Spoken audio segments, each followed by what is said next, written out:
kita masuk ke wahana Archie Adventure. Ini seru loh teman-teman. Nah, di layar itu muncul gambar kita. Jadi seolah-olah kita berada di kutub utara.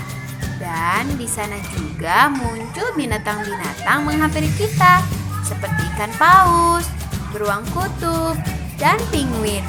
Jadi kita seperti bermain dengan mereka. Lucu ya teman-teman. Kita jadi seperti berada di kutub utara sungguhan ya.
Kita berjalan-jalan di sekitar Ocean World. Di sana kita dapat banyak pengetahuan dan pengalaman baru loh tentang kehidupan laut.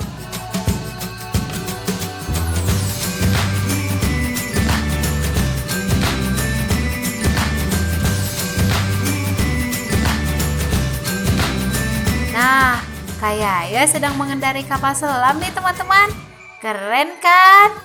Teman-teman, Yaya mau melanjutkan bermain dulu ya. Jadi sampai di sini dulu videonya. Sampai jumpa lagi. Assalamualaikum.